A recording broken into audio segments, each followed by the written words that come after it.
everybody. So tonight we're going to be talking about a few different listening strategies that we can implement in our future classroom with our students.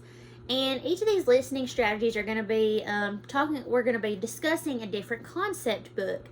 We're going to discuss reading and vocabulary concept, a math concept, and a phonemic awareness concept. So the first concept we're going to talk about is the math concept. And we're going to use Miss Spider's Tea Party as the book, and this book is by David Kirk. And we're going to use these little manipulatives or counters is kind of what they're going to be. I have 12 in a bowl. So the students need to have as many numbers as what we go over in the book. And through the story, as we learn each number and talk about each number, the students are going to take one of their little manipulatives and they're going to set it out on their desk. So at the end of the book, we should have 12 manipulatives, which means we have talked about all 12 numbers. So for instance,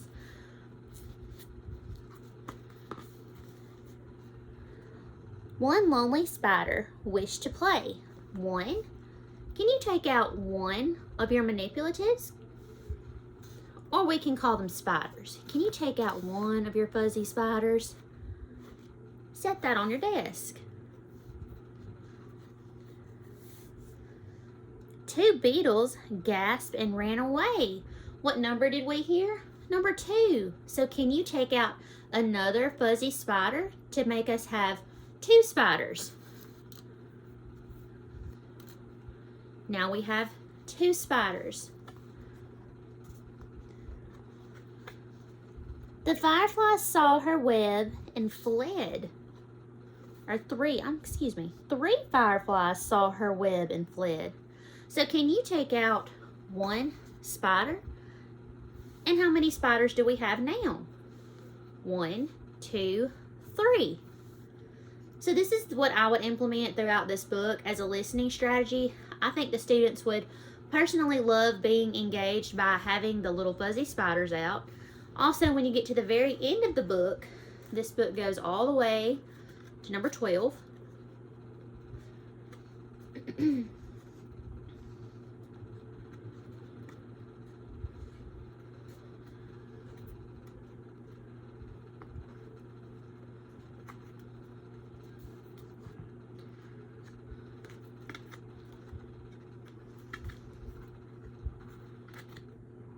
And once you make it to the very end of the book, you should have all 12 of your little spiders out here.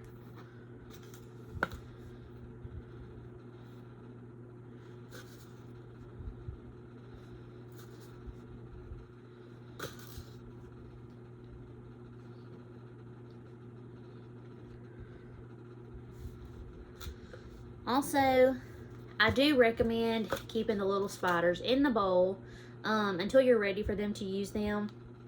My personal experience working with the lower grade kids is that little things are a distraction, especially if there's more than one. So I would be sure that they only pull out one at a time instead of pulling out how many you need per each time. Also, that would take up time. So this would be the listening strategy that I would implement for the concept of math.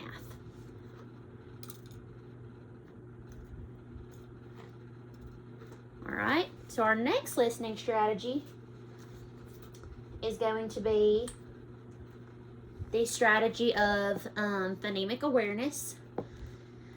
This book is Goodnight Moon. It's by Margaret Wise Brown. And I would use a flashlight for the students. Of course, it doesn't have to be one quite like this. It can be a small flashlight. It could be like a flashlight pen. Just something that lights up at the bottom. And in this book, every time the students hear a word that rhymes and sounds the same, which is what our phonemic awareness is, they're just going to click that light on.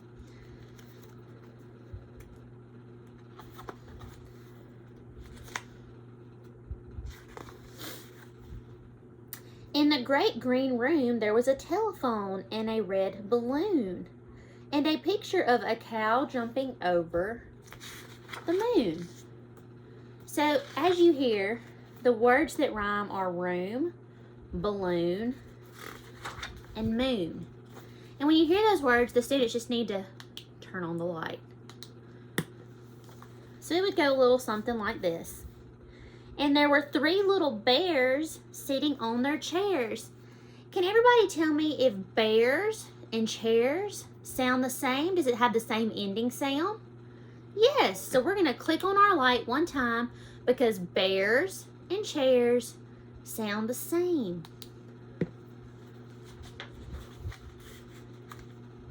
And 2 little kittens and a pair of mittens. Did anybody hear any words that rhyme? Kittens, mittens. Yes, so let's click our light on for kittens and mittens.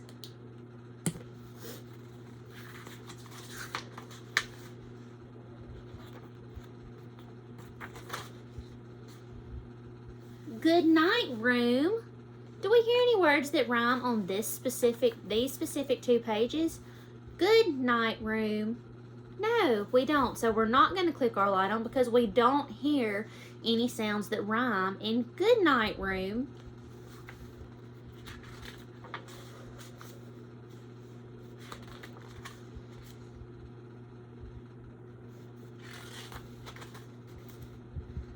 Good night, kittens.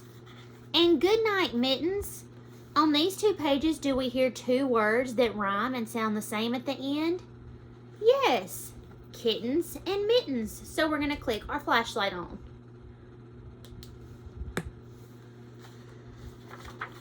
I really love this book in discussing phonemic awareness. I think that it is so important that our students recognize words that sound the same at the end.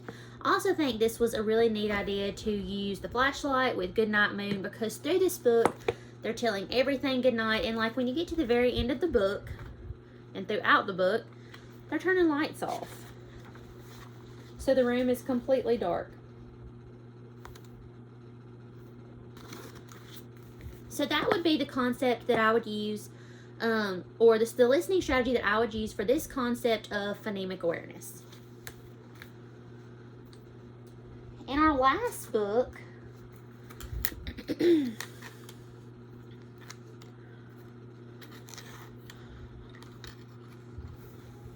is Where the Wild Things Are, and it is by Maurice Sendak. And this is going to be the concept of reading vocabulary. So in this book, we've got 3 vocabulary words that we are going to recognize. Each vocabulary word is written on popsicle sticks. So all of your students would receive 3 popsicle sticks with mischief, gnashed, and rumpus. And when the students hear those words in the book, they're going to raise their popsicle stick, and then we're going to discuss what that word means.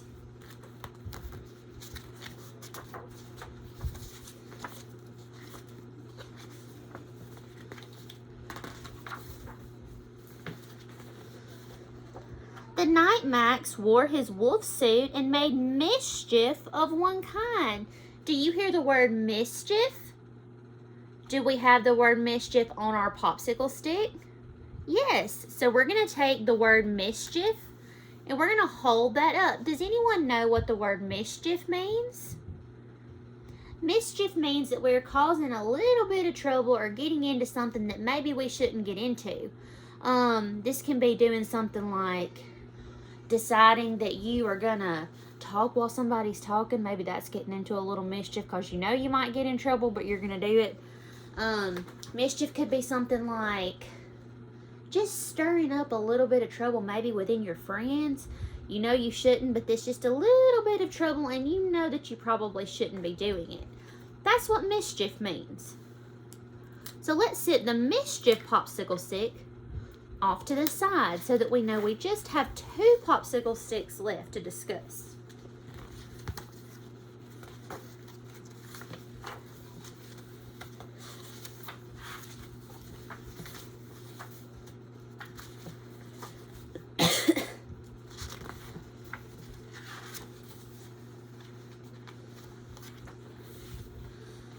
And when he came to the place where the wild things are, they roared their terrible roars and they gnashed their terrible teeth. So our vocabulary word is gnashed. Does anybody see the word gnashed written on a popsicle stick? Let's hold that popsicle stick up. Gnashed. Gnashed. So when it says that they gnash their teeth, they are gritting their teeth or grinding their teeth together. You could grind your teeth together when you're mad. You may grind your teeth when you're scared.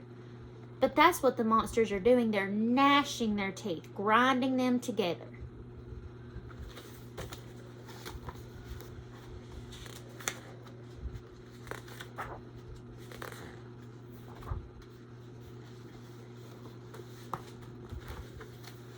And now, cried Max, let the wild rumpus start. Does anybody see the word rumpus on our popsicle stick? Yes. Rumpus. Rumpus means that you are being loud, that you're causing a little bit of noise, a little bit of chaos. That's what rumpus means. To be loud and cause a little bit of chaos. And that is what I would implement for my reading vocabulary concept. For a listening strategy, I think that this would keep the students engaged. Also, they're making a mental note of seeing the word in the book and finding the word on the 3 popsicle sticks and holding that up. Also, that makes them have a little bit more of a mental note of, hey, mischief means this, rumpus means this, and gnashed means this. So those are the 3 listening strategies that I would do for the concepts of math, phonemic awareness, and reading vocabulary. Thanks.